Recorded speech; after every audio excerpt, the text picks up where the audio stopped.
तो hello everyone, welcome back to maths try hard once again. और आज के सेशन में हम लोग दोबारा से देखने वाले एक वन शॉट जो कि तुम लोग के फेवरेट चैप्टर का है। ठीक है, मैट्रिसेस का है भाई। तो इसमें तो मुझे नहीं लगता है कि बहुत ज़्यादा बताने की भी इतना डीप ज़रूरत है, पर मैं बताऊंगा फिर भी। ठीक है, क्योंकि मेरे लिए हर एक स्टूडेंट इम्पोर्टेंट है। ठीक है, एक एवरेज भी, एक टॉपर भी, एक बिलो एवरेज भी। ठीक है, तो बस शुरू करते हैं। और शुरू करते हैं अपने फेवरेट जगह से, जिसका नाम होता है वेरी पॉइंट बेसिक। ठीक है, तुम्हें तो पता ही है, मैं वहीं से पढ़ाता हूँ। ठीक है, तो मैट्रिक्स अगर डिफाइन करना जाए, अगर मैं मैट्रिक्स को डिफाइन करने जाए तो एक हमें पता चलेगा कि मैट्रिक्स क्या है। मैट्रिक्स एक रेक्टेंगुलर एरे है। एरे है एम एन नंबर्स का, एम एन नंबर्स का, एम एन नंबर्स का। ठीक है, एम एन नंबर्स का। ठीक है, जहाँ पे एम जो है तुम्हारा तुम्हारा एम जो है उसको रो कहा जाता है, और एन जो है उसको कॉलम कहा जाता है। ठीक है, उसको कॉलम कहा जाता है। ठीक है, उसको कॉलम्स कहा जाता है। अच्छा, मैं ऐसा क्यों कह रहा हूँ कि रेक्टेंगुलर एरे है एम एन नंबर्स का। मेरी एक बात को ध्यान रखना कि एक ये जो, जैसे सपोज करो ये मैट्रिक्स है, तो मैट्रिक्स एम क्रॉस एन, मैं इसलिए कह रहा हूँ रेक्टेंगुलर एरे क्योंकि एम इक्वल टू एन, ये एक स्पेशल केस है मैट्रिक्स का। ये एक स्पेशल केस है। ठीक है, ये एक स्पेशल केस है, इसलिए तुम हर बार ये नहीं कह सकते हो कि a square array of M N numbers where M is row, N is column and M N are equal. ठीक है, ऐसा तुम नहीं कह सकते हो। तुमको एक ऐसा डेफिनेशन चाहिए जो हर मैट्रिक्स पे लग जाए, एक जनरलाइज्ड फॉर्म में। ठीक है, एक जो स्क्वायर होता है ना, वो भी एक तरह का रेक्टेंगल होता है जिसका लेंथ और ब्रेथ इक्वल होता है। तो तुम्हें ये सारी बेसिक बेसिक चीजें पता होनी चाहिए जो कि मैंने बता दी है। ठीक है, और तुमको भी पता है इस डब्बे से हम लोग मैट्रिक्स को रेफर करते हैं, तो कोई बहुत बड़ी 30 मार खाने वाली बात तो अपन ने नहीं कहा है। ठीक है, अब आ जाओ थोड़ा बहुत रिप्रेजेंटेशन जान जाते हैं। रिप्रेजेंटेशन, देखो रिप्रेजेंटेशन की बात अगर तुम करोगे ना, तो मैं तुम्हें एक बहुत बढ़िया बात इसमें बता दे रहा हूँ कि किसी भी मैट्रिक्स को रेफर करने के लिए हम लोग रो को ना कॉलम से मल्टीप्लाई, रो को ना कॉलम से, COL, COL, कॉलम से ना मल्टीप्लाई करते हैं। ठीक है, रो को कॉलम से मल्टीप्लाई करते हैं। मैं तुम्हें एक बात और बता देता हूँ कि थोड़ा इस बात का स्पेशली ध्यान रखना। ठीक है, कि जैसे रो है उस मैट्रिक्स का, सपोज करो कि एम, उसका रो है एम और उसका कॉलम है एन। तो जब तुम लिखोगे ना, तो तुम ऐसे लिखोगे, जैसे सपोज करो कि ए कोई मैट्रिक्स है, और ए मैट्रिक्स में दो चीजें होती हैं, एक रो होता है और एक कॉलम होता है। सपोज करो कि रो तुम्हारा एम है और कॉलम तुम्हारा एन है, तो तुम ये नहीं लिखोगे कि matrix A of order M cross N, यही तुम लिख सकते हो। तुम ये नहीं लिखोगे कि matrix A of order N cross N, ये गलत हो जाएगा। ठीक है, क्योंकि जनरली ये माना जाता है कि जो पहला एलिमेंट है वो रो को रेफर करता है, और ये जो दूसरा एलिमेंट है वो कॉलम को रेफर, ठीक है, वो कॉलम को रेफर करता है। ठीक है, मैं तुम्हें एक बात और बता देता हूँ, जो जेई वाले हैं ना, वो थोड़ा सा कॉम्प्लेक्स चीजों को रिप्रेजेंट करना ज्यादा पसंद करते हैं। कई बार तुमको यही चीज वो ऐसे दे देंगे कि ऐसा है कि एक मैट्रिक्स ए है, वो AIJ ऐसे लिख के दे देंगे। ठीक है, और यहाँ पे एम क्रॉस एन दे देंगे या एम एन लिख देंगे। ठीक है, या एम क्रॉस एन ही बेसिकली वो लिखते हैं, तो तुम भी वही लिख लो यहाँ पे। ठीक है, तो इससे भी घबराना नहीं है, बात सेम ही है यार। ठीक है, बात भी सेम ही है। आई जो होगा वो वहाँ पे रो रेफर कर रहा होगा, जे जो होगा कॉलम रेफर कर रहा होगा, उसी से मैट्रिक्स बनता है। ठीक है, या कई बार वो दे देंगे आई का एक सेट दे देंगे, जे का एक सेट दे देंगे। ठीक है, एम का दे देते हैं, एन का देते हैं, डिपेंडिंग अपॉन क्वेश्चन वो कैसा पूछता है। ठीक, अब हम लोग बात करेंगे स्पेशल टाइप ऑफ मैट्रिक्स की। अब हम लोग बात करेंगे स्पेशल टाइप्स ऑफ मैट्रिक्स की, स्पेशल टाइप ऑफ मैट्रिक्स की।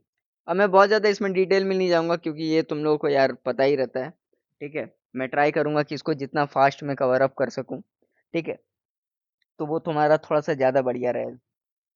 और जैसे इसमें सबसे पहला टाइप जो हम बहुत ही कॉमन टाइप होता है, जो तुम लोगों ने सुना भी होगा, उसको हम लोग कहते हैं रो मैट्रिक्स, ठीक है? याद रखना इसी रो मैट्रिक्स को ना रो वेक्टर भी कहा जाता है। किसी दिन ये पेपर में दिख जाएगा, ठीक है? अभी तक दिखा नहीं है लेकिन चलो दिख जाएगा, ठीक है? या बहुत अच्छी-अच्छी किताबों में इसको रो वेक्टर भी कहा जाता है। होता क्या है कि जिसमें सिर्फ एक रो हो, जैसे A11, A22, ठीक है? सॉरी, A11, A12, A13 और A डॉट डॉट A1 ठीक है, इसमें कितने कॉलम है इससे कोई परवाह नहीं है लेकिन रो सिर्फ वन होना चाहिए, ठीक है? ए matrix having only one row, having only one, ठीक है? दूसरे तरफ आ जाओ। एक होता है हमारा कॉलम मैट्रिक्स, एक होता है हमारा कॉलम मैट्रिक्स। जिस तरह से रो मैट्रिक्स को रो वेक्टर भी कहते हैं, इस तरह से कॉलम मैट्रिक्स को कॉलम वेक्टर भी कहते हैं। ये कभी दिख जाएगा तुमको, वो फंसाने के लिए ना कुछ भी दे सकते हो, फंसाने के लिए यही सब चीजें काम आती है क्योंकि कंसेप्चुअली तो तुम्हें फंसा नहीं सकते हैं, ठीक है? तो ये वो मैट्रिक्स होती है जिसमें एक कॉलम होता है सिर्फ, जैसे A12, ठीक है, A11 sorry, A11, A21, A31 और इसी तरह से ये चलता जाएगा AN1, ठीक है? और इसको थोड़ा सा ना इरेज कर लो, डब्बा थोड़ा सा बड़ा कर। इसमें ना नंबर ऑफ कॉलम्स वन होती हैं, ठीक है? उससे कोई मतलब नहीं, ठीक। अब मैं इतना डिटेल में बता रहा हूँ भाई तो थोड़ा सा चैनल को लाइक भी कर दो, ठीक है? अब अपन बात कर लेते हैं जीरो मैट्रिक्स के बारे में, ठीक है?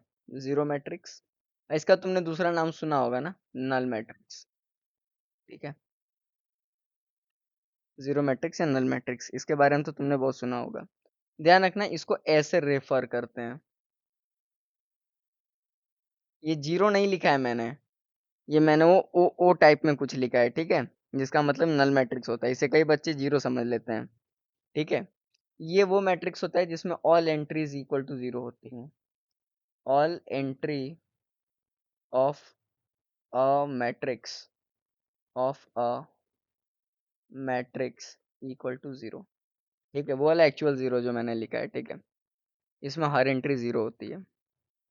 अब फोर्थ नंबर पे आ जाओ, एक हॉरिजॉन्टल मैट्रिक्स भी होती है, तुमने सुना होगा, हॉरिजॉन्टल मैट्रिक्स, ठीक है?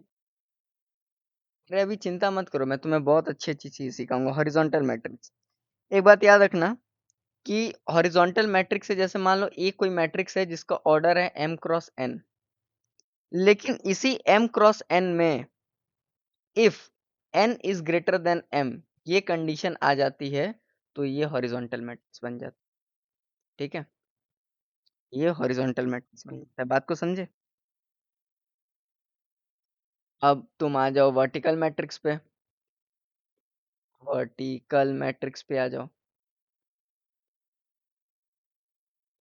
Vertical matrix.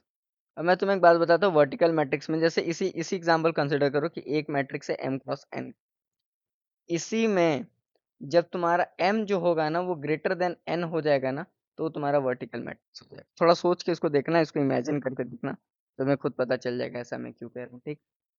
सिक्स्थ नंबर पे आ जाओ, सिक्स्थ नंबर पे अपन बात कर लेते हैं स्क्वायर मैट्रिक्स, स्क्वायर मैट्रिक्स। और इस मैट्रिक्स के बारे में तुमको बहुत कुछ पता होना चाहिए, ठीक है? ये मैट्रिक्स तुम्हारे during the terms of engineering में बहुत काम आएगा, ठीक है? बहुत काम आएगा, बहुत अच्छे से काम आएगा। ये वो मैट्रिक्स होता है जहाँ पे सपोज करो ए का जो ऑर्डर है ना, सपोज करो कि ए एक मैट्रिक्स है, एक मैट्रिक्स है जिसका ऑर्डर है m क्रॉस n, तो वो मैट्रिक्स जब m और n आपस में इक्वल हो जाएं तो उसको हम लोग कहते हैं स्क्वायर मैट्रिक्स। इस बात का थोड़ा सा अच्छे से ध्यान रखना कि जब m और n इक्वल हो जाता है ना किसी मैट्रिक्स का, तो एक स्क्वायर मैट्रिक्स होता है, ठीक है? अब एक बात, कुछ बातें इसके लिए नोट कर लो, अब कुछ बातें ना नोट कर लो, और ये नोट किसके लिए करना है, ये सारी जो चीजें मैं बता रहा हूँ ना एक स्क्वायर मैट्रिक्स के लिए वैलिड है, स्क्वायर मैट्रिक्स के लिए वैलिड है। ये सारी चीजें, ठीक है। पहला, कि जो पेयर एलिमेंट होता है ए आई जे, जैसे सपोज करो जो पेयर एलिमेंट है तुम्हारा, पेयर एलिमेंट है सपोज करो ए आई जे, और एक एलिमेंट तुम्हारा हो जाएगा मान लो ए जे आई, ठीक है। तो इसको तुम कहते हो conjugate element, conjugate element. Conjugate element का कंसेप्ट मैं तुम्हें आगे बताऊंगा कहाँ काम आता है, स्क्यू सिमेट्रिक सिमेट्रिक में काम आता है, ठीक है। जैसे मैं क्या कह रहा हूँ कि जैसे सपोज करो ए टू थ्री है और ए थ्री टू है, तो ये आपस में कंजुगेट एलिमेंट होंगे, बात को समझो। और ये इंडिविजुअली तो एक पेयर एलिमेंट ही है, तो इसमें तो कोई सोचने वाली बात तो है नहीं, ठीक है। तो ये आपस में क्या होंगे, कंजुगेट एलिमेंट होंगे। बात को समझ में आ रही है, बात को समझ में आ रही है। अब नोट में ही दूसरी बात याद रख लो, नोट में दूसरी बात याद हम लोग ये रखेंगे कि जो डायगोनल एलिमेंट होता है, जैसे सपोज करो कि जो एलिमेंट होता है, जो एलिमेंट अपन मैट्रिक्स में देखते हैं, जैसे A11, A22, A33, और ऐसे करते करते करते करते ANN, ठीक है।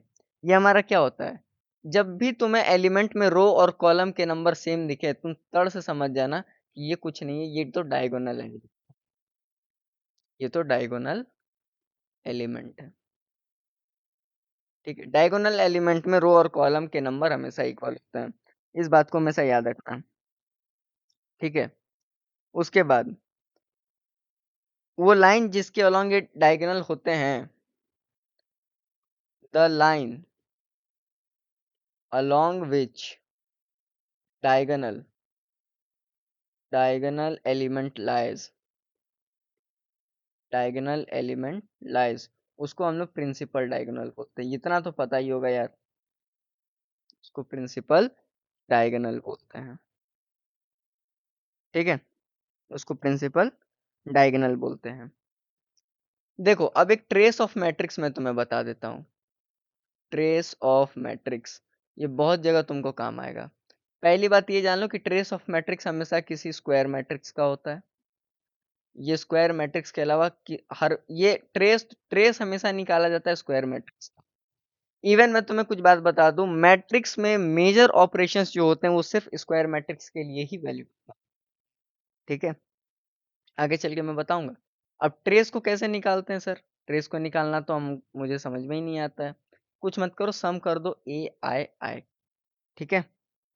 डायगोनल एलिमेंट का सम कर दो, यानी कि ये तुम्हारा हो जाएगा सम ऑफ डायगोनल एलिमेंट,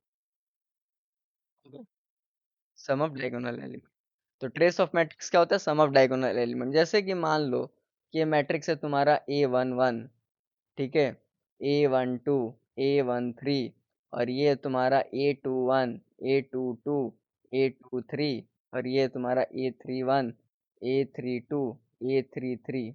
तो देखो इसमें ये क्या हुआ तुम्हारा, ये जो अभी मैं तुम्हें यहाँ पे बना के दिखा रहा हूँ, ये ऐसे देखो, देखो ये तुम्हारा डायगोनल एलिमेंट हुआ A11, A22, A33। मैंने क्या बोला था, मैंने बोला था ना कि जब ये सारे नंबर सेम हो तो क्या होता है, डायगोनल एलिमेंट होता है, मैंने ये बात बोला था ना। देखो डायगोनल एलिमेंट, और ये जो लाइन बनी जिनके अलॉन्ग वो लाई कर रहे हैं, वो प्रिंसिपल डायगोनल होगी। अच्छा, जब तुम इनका सम कर दोगे ना, तो वो तुम्हारा ट्रेस ऑफ मैट्रिक्स हो जाएगा। ट्रेस ऑफ मैट्रिक्स हमेशा याद रखना कि स्क्वायर मैट्रिक्स के लिए वैलिड होता है। आगे बढ़ते हैं। अब इतनी बातें अगर हो गई हो, तो अब थोड़ा सा स्क्वायर मैट्रिक्स के बारे में गहराई से जानते हैं, ठीक है। स्क्वायर मैट्रिक्स, स्क्वायर मैट्रिक्स, देखो स्क्वायर मैट्रिक्स सपोज करो कि एक ट्राइंगुलर मैट्रिक्स है, ट्राइंगुलर मैट्रिक्स है। स्क्वायर मैट्रिक्स में ट्राइंगुलर मैट्रिक्स होता है। जैसे अगर मैं तुम्हें एग्जांपल देना चाहूँ, तो ऐसे तुम समझ सकते हो कि जैसे मान लो कि एक मैट्रिक्स हो गया तुम्हारा A इक्वल टू मैट्रिक्स हो गया तुम्हारा 1 3 and -2 0 0, ठीक है। फिर यहाँ पे क्या रख देते हैं, 2 रख देते हैं, 4 5, और यहाँ पे 0 रख देते हैं, ठीक है। तो सपोज करो कि यहाँ पे बी एक मैट्रिक्स मैंने याद में रख दिया है, 1 0 0, ठीक है, 2 -3 0, और 4 3 3 ये ठीक। अब देखो, ये जो मैट्रिक्स होगा, ये वाली जो मैट्रिक्स होगी, ये अपर ट्राइंगुलर होगी, ये अपर ट्राइंगुलर होगी, को तुम अपर ट्राइंगुलर मैट्रिक्स कहोगे। और ये वाली जो मैट्रिक्स होगी ना, इसको तुम लोअर ट्राइंगुलर मैट्रिक्स कहोगे।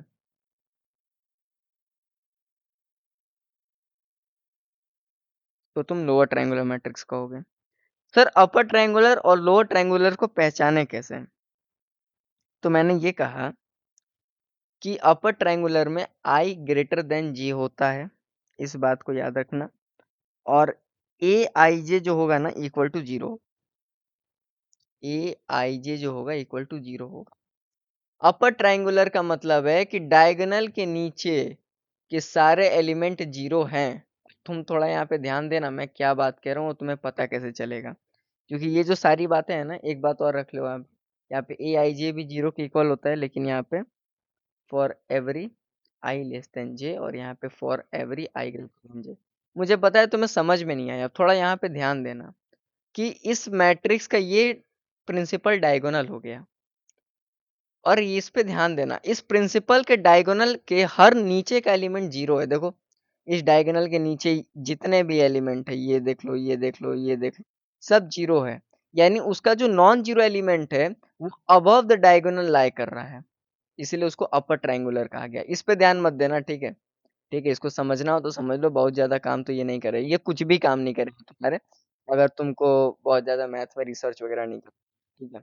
और थोड़ा ध्यान दो, ये एक डायगोनल है, और ये डायगोनल के नीचे में नॉन जीरो एलिमेंट है। तो डायगोनल के नीचे जब नॉन जीरो एलिमेंट है तो इसको लोअर ट्रायंगुलर का दिया गया, क्योंकि ऊपर सारा जीरो है, और डायगोनल के नीचे जीरो है यानी ऊपर नॉन जीरो है, तो वो अपर ट्रायंगुलर हो गया। इसकी ये ट्रिक होती है जिसे तुम पहचान सकते हो, ठीक है? तो आई होप कि तुमको यहाँ तक की समझ में आया होगा, ठीक है? उसी को अब आगे कंटिन्यू करते हैं। जो डायगोनल मैट्रिक्स होता है ना, जो डायगोनल मैट्रिक्स होता है तुम्हारा, अब यहाँ से मेरी बातों को ध्यान से सुनना, क्योंकि अब यहाँ से बहुत ही खतरनाक खतरनाक चीजें शुरू होंगी। इसको डिनोट कैसे किया जाता है सर? इसको डिनोट करते हैं जैसे ए इज इक्वल टू DIAG, ठीक है?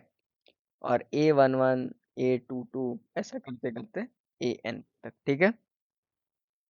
अब यहाँ पे याद रखना, वेयर, यहाँ पे मैं लिख देता हूँ, where AIJ is equal to zero for for for I is not equal to J।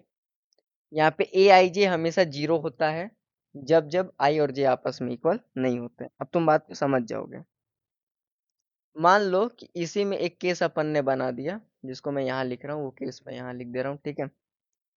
एक तुमने स्केलर मैट्रिक्स सुनी होगी, स्केलर मैट्रिक्स तुमने सुनी होगी, ये नाम बहुत प्रसिद्ध है मैट्रिक्स की दुनिया में, बहुत बदनाम भी है, ठीक है? तुम लोग आगे जाओगे तो पता चलेगा बदनाम क्यों है। जैसे सपोज करो ना कि ए है, जीरो है, जीरो है, फिर जीरो है, ए है, जीरो है, फिर जीरो है, जीरो है, और ए है। तो ये एक स्केलर मैट्रिक्स है। स्केलर मैट्रिक्स क्या होता है? ये स्केलर मैट्रिक्स कैसे है सर? क्यों? क्योंकि इसका जो डायगोनल एलिमेंट है ना, डायगोनल एलिमेंट, डायगोनल एलिमेंट जो है वो सेम है, इसीलिए स्केलर मैट्रिक्स है।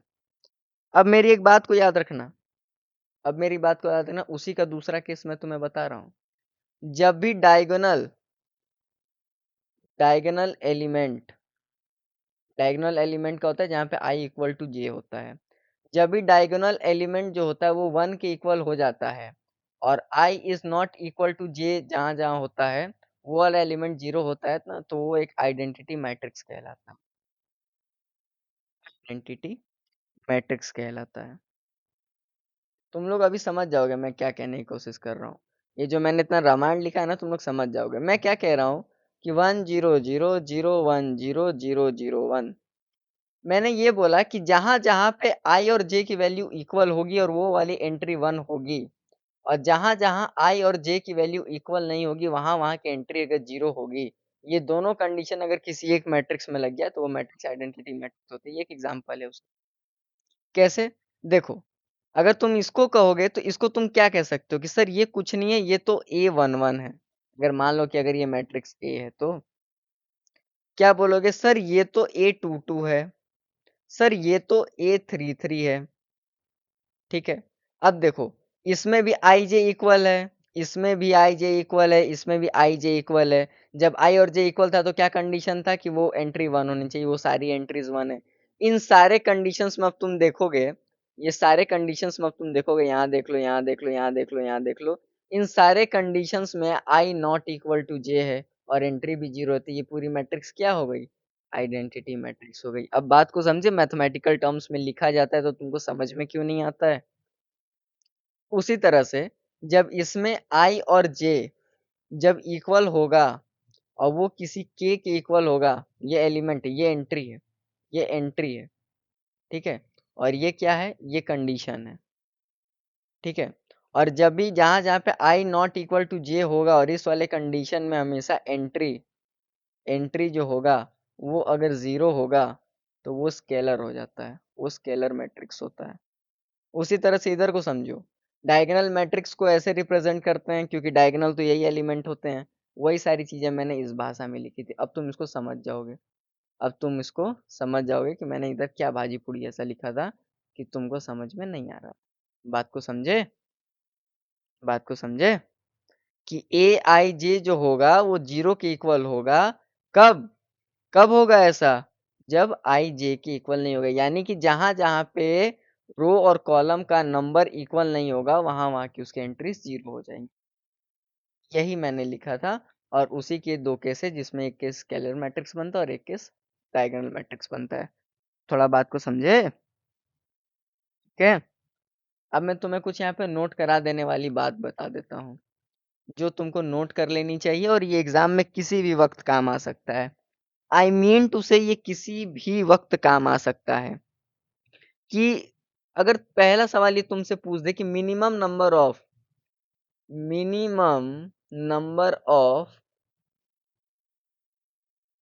zeros इन ट्राइंगुलर मैट्रिक्स, इन ट्राइंगुलर इन ट्राइंगुलर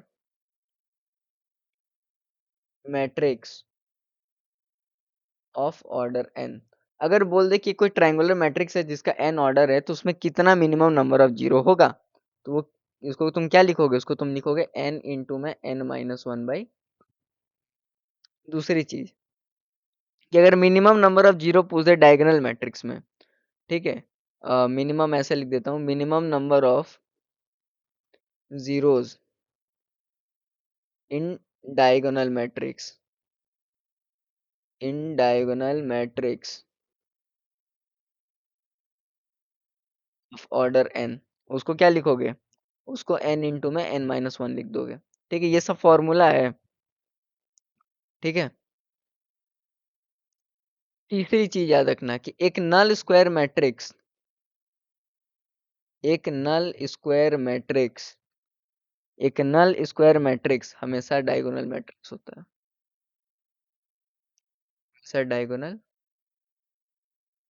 मैट्रिक्स होता है, ठीक है, ठीक है।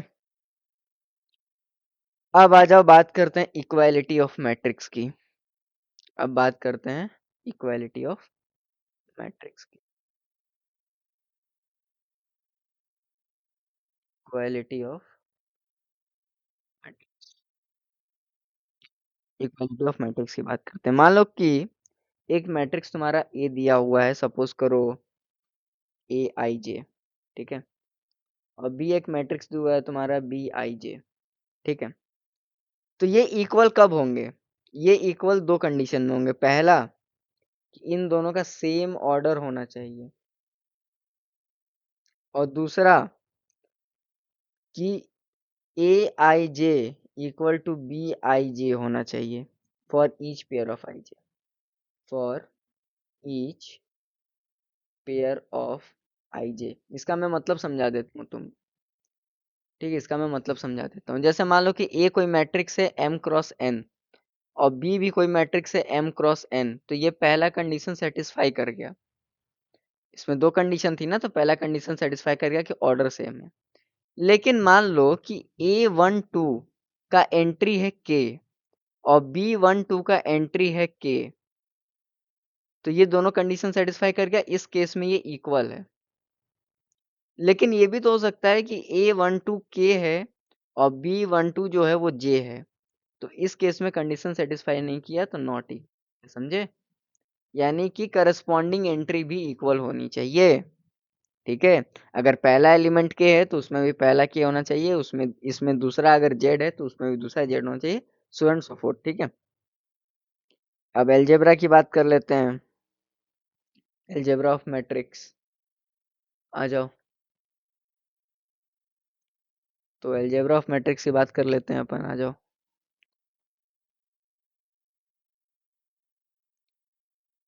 एलजेब्रा ऑफ मैट्रिक्स, कलर काफी अच्छा लग रहा है। नहीं, एलजेब्रा ऑफ मैट्रिक्स, पहला एडिशन ही बात कर लेते हैं यार। एडिशन तो सबसे ज्यादा फेवरेट है और सबसे ज्यादा आसान भी होता है। कि मान लो कि a प्लस बी करना है तुमको, इसका मतलब होता है ए I J plus B I जे। ठीक है, तो ये तभी पॉसिबल है जब ए और बी जो होंगे ना सेम ऑर्डर पे, सेम ऑर्डर, इस बात का थोड़ा ध्यान रखना। ठीक है, इसमें कुछ लॉज हैं, जैसे कि A matrix A plus B is equal to matrix B plus A. ठीक है, इसमें ये रूल फॉलो होता है। ठीक है, दूसरा ये लॉ होता है कि ए प्लस बी और प्लस सी है तो वो उसी के इक्वल होता है ए प्लस बी प्लस सी, ये आपस में इक्वल होते हैं, यानी कि एसोसिएटिव है और कम्यूटेटिव है दोनों। ठीक है, इतना तुमको जानने की जरूरत है। इसी में एक तीसरा नियम ये होता है कि A plus null matrix equal to null matrix plus A, ये भी इक्वल होता है, एडिटिव आइडेंटिटी कहते हैं। ठीक है, एक और होता है कि A plus minus of A is equal to minus of A plus of A, ये भी इक्वल होता है, इसको एडिटिव इनवर्स कहते हैं। ठीक है, और मल्टीप्लिकेशन की अब बात कर लेते हैं। तुम बात करोगे मल्टीप्लिकेशन की, तो मल्टीप्लिकेशन की अगर बात करो, जैसे सपोज करो ए एक मैट्रिक्स है जिसमें A B C D E F G H I है, और अगर तुम के ए लिखना चाहोगे, यानी कि अगर तुम मैट्रिक्स को किसी कांस्टेंट से मल्टीप्लाई कर दिए सपोज करो, तो वो मैट्रिक्स अब तुम कैसे लिखोगे? वो मैट्रिक्स अब तुम लिखोगे के ए, के बी, के सी, के डी, के ई, के एफ, के जी, के एच और के आई से।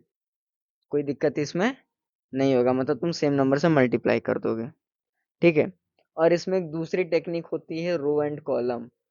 रो एंड कॉलम, अब ये तो पता होगा ना कि दो मैट्रिक्स को मल्टीप्लाई कैसे करते हैं। मैं बता दे रहा हूँ मैं किस रो एंड कॉलम की बात कर रहा हूँ। मान लो कि एक मैट्रिक्स ए है m क्रॉस n, और एक मैट्रिक्स बी है n क्रॉस p, सपोज करो।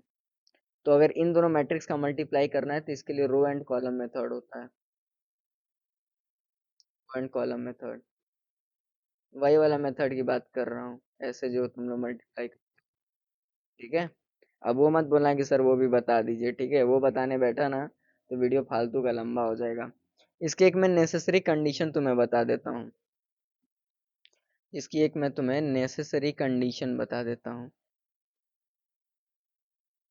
नेसेसरी कंडीशन, कि नेसेसरी कंडीशन क्या है? नेसेसरी कंडीशन ये है कि पहले मैट्रिक्स का, मतलब ये तुम मान लो कि column of first matrix, column of first matrix will be equal to row of second matrix, second matrix, ये होना चाहिए। ठीक है, ठीक है, तभी होगा। मल्टीप्लिकेशन की कुछ प्रॉपर्टीज बता देता हूँ, मल्टीप्लिकेशन की कुछ प्रॉपर्टीज जान लो। जैसे कि मान लो कि अगर ए और बी का मल्टीप्लाई करने पे तुमको एक नल मैट्रिक्स मिल गया, मान लो कि अगर तुम ए और बी एक मैट्रिक्स है उसको तुम मल्टीप्लाई किया, तुम्हें एक नल मैट्रिक्स मिल गया, तो इसका ये मतलब बिल्कुल भी नहीं है कि ए भी एक नल मैट्रिक्स होगा, बी भी एक नल मैट्रिक्स। इन जनरल, ठीक है, इन जनरल, इन जनरल की कभी हो भी सकता है, कभी नहीं भी हो सकता है, ठीक है, इन जनरल की मैं बात कर, ठीक है। अब इसी में कुछ बातें नोट करने वाली हैं, इसमें भी कुछ बातें नोट करने वाली है। जैसे मान लो कि ए और बी नॉन जीरो मैट्रिक्स है, नॉन जीरो मैट्रिक्स है, ए और बी जो है वो नॉन जीरो मैट्रिक्स है, लेकिन किसी कारणवश ए और बी मल्टीप्लाई करने पे जीरो आ गया, तो हम लोग कहेंगे कि ए एंड बी क्या है, डिवाइजर हैं, divisor of A and B are the divisor of zero, A and B are the divisor of zero if A and B, यहाँ पे एक बात लिख लो, इफ ए एंड बी, अब मैं कुछ कंडीशंस बता रहा हूँ। Condition number one, condition number one, condition number one, कि अगर A B equal to B A है, ये मत समझना कि मैं यहाँ पे ये कंडीशन की बात, ठीक है, ये यहाँ पे समाप्त हो चुका है, ठीक है, यहाँ पे ना ये खत्म हो चुका है कि अगर ए बी एक नॉन जीरो मैट्रिक्स है और उसका मल्टीप्लाई करने पे जीरो आ गया, तो ए और बी मैट्रिक्स को हम लोग इंडिविजुअली डिवाइजर ऑफ जीरो कर देते हैं। अब यहाँ पे दूसरा रूल है कि अगर A B is equal to B A आ गया, जो कि आमतौर पे नहीं आता है, तो ए, ठीक है, ए और बी को कम्यूट कहा जाता है, ए और बी को कम्यूट कहा जाता है। दूसरा, मान लो कि कभी तुम मल्टीप्लाई किए और ये ए बी माइनस बी ए के इक्वल आ गया, हो सकता है ना, तो इसको तुम ए एंड बी को तुम क्या कहोगे, कम्यूट की जगह एंटी कम्यूट, एंटी कम्यूट, ठीक है, एंटी कम्यूट कहोगे, ठीक है। अब मैट्रिक्स मल्टीप्लिकेशन देखो एसोसिएटिव होता है, उतना तुम मत जानो एसोसिएटिव, क्योंकि पेपर में एसोसिएटिव डिसोसिएटिव ऐसा कुछ तो आता है नहीं, सीधा लॉ आता है, ठीक है। तो मैं क्या बोल रहा हूँ कि अगर ए बी मल्टीप्लाइड बाई सी है, तो हमेशा ए मल्टीप्लाइड बाई बी सी होगा, ये हमेशा इक्वल होता है, ये हमेशा इक्वल होता है इस बात, ठीक है। इसमें और भी कुछ बहुत सारे प्रॉपर्टीज है जिसको मैं बताना चाहूंगा, जैसे A multiplied by B plus C, ठीक है, is equal to A B plus A C, ये रूल फॉलो होता है, ठीक है। अब मान लो कि ए प्लस बी है और ये सी है, मान लो कभी ऐसा बन गया, तो तुम इसको ऐसा भी लिख सकते हो कि ए सी प्लस बी सी, ठीक है, ऐसा भी लिख सकते हो। और अब मैं तुम्हें एक चीज और बता दे रहा हूँ, कुछ बातें और, कुछ बातें और, मान लो कि ए की पावर एम है और मल्टीप्लाई कर दिया गया ए की पावर एन से, तो इसको तुम ए की पावर एम प्लस एन लिख सकते हो, वही एक्सपोनेंट का तरीका।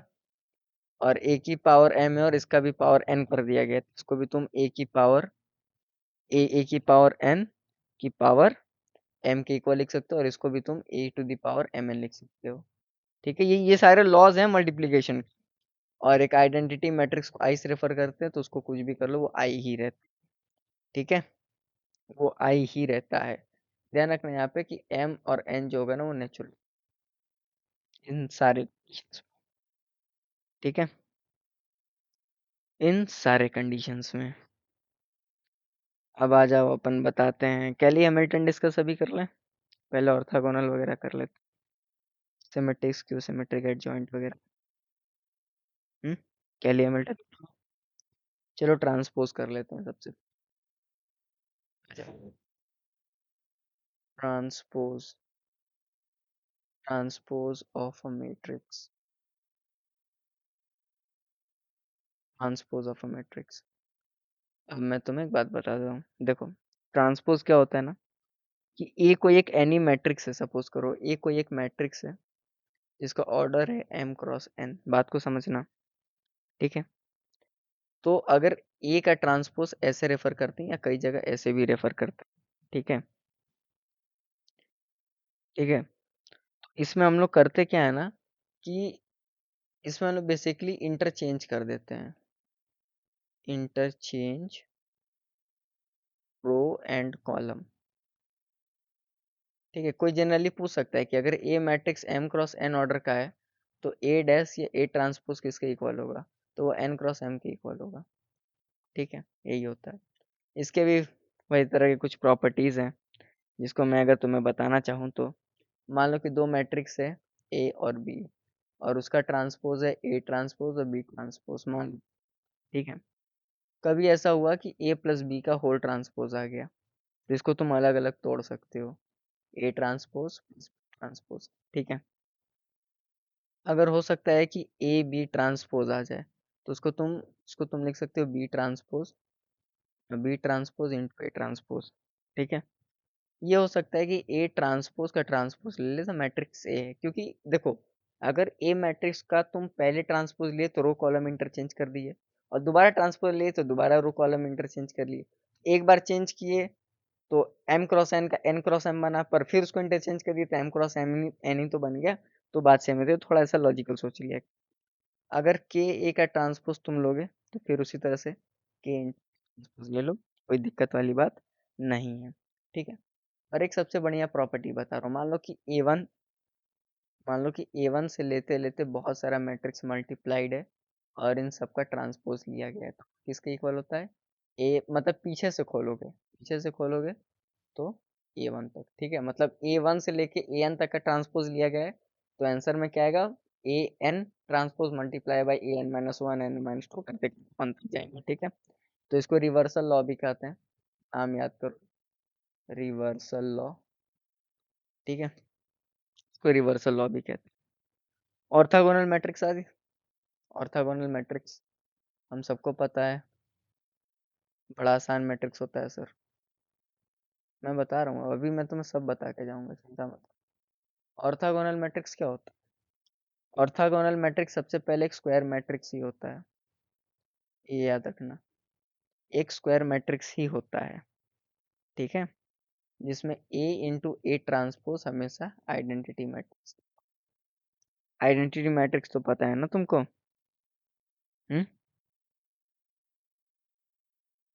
आइडेंटिटी मैट्रिक्स तो पता है ना। इसमें एक बात ना नोट कर लो, मेरी एक बात नोट कर लो, ठीक है, मुझे नहीं पता है तुमको कितना काम करेगा, बट नोट कर लो। इसकी डिटर्मिनेंट वैल्यू इसकी डिटर्मिनेंट वैल्यू किसकी डिटर्मिनेंट वैल्यू, ऑर्थोगोनल मैट्रिक्स की डिटर्मिनेंट वैल्यू या तो वन आएगी या तो माइनस वन आएगी। यानी कि ऑर्थोगोनल मैट्रिक्स एक इन्वर्टिबल मैट्रिक्स होता है, एक इन्वर्टिबल एक इन्वर्टिबल मैट्रिक्स होता है। ठीक है, एक इन्वर्टिबल मैट्रिक्स होता है। ठीक है, अब मैं तुम्हें ना एक यहाँ पे यूजफुल रिलेशन बता देता हूँ, जो रिलेशन तुम्हें बहुत काम करेगा। तुमको पता है ना कि A into A transpose identity matrix के इक्वल होता है। तुमको ये भी पता है कि आइडेंटिटी मैट्रिक्स को तो तुम ये भी लिख सकते हो, ए ट्रांसपोज इंटू ए। ठीक है, यानी जब तुम इसको आपस में इक्वल करोगे ना तो तुमको पता चलेगा कि ए इनवर्स जो होता है ना वो ए ट्रांसपोज के इक्वल होता है। ए इनवर्स जो होता है वो ए ट्रांसपोज के इक्वल होता है। इसको निकालने के बहुत तरीके हैं, नॉर्मल फॉर्म, इक्लियन फॉर्म, ठीक है, वो सब अभी नहीं पढ़ना है, इंजीनियरिंग में पढ़ना है। ठीक है, बस बता दिया है। ठीक है, अगर तुम ए इनवर्स निकाल लेते हो ना ट्रांसपोज के इक्वल होता है, या ए ट्रांसपोज निकाल लेते हो ए इनवर्स के इक्वल। ठीक है, फॉर ऑर्थोगोनल मैट्रिक्स, याद रख। अब कुछ स्पेशल स्क्वायर मैट्रिक्स भाई, ये भी बता देता हूँ, चलो। Special square matrix, special square matrix. ठीक है, और स्पेशल स्क्वायर मैट्रिक्स में सबसे पहले आता है आइडेम्पोटेंट मैट्रिक्स, आइडेम्पोटेंट मैट्रिक्स। ठीक है, और आइडेम्पोटेंट मैट्रिक्स क्या होता है कि जब तुम ए स्क्वायर करो किसी मैट्रिक्स का स्क्वायर करो वो ए के इक्वल आ जाए। ठीक है, या कई बार ये कह दिया जाता है कि ए की पावर एन हमेशा ए के इक्वल हो। ठीक है, और इसकी डिटर्मिनेंट वैल्यू याद रखना, इसकी डिटर्मिनेंट ऑफ दिस मैट्रिक्स हमेशा या तो 1 होगा या तो 0 होगा। ठीक है, ठीक है।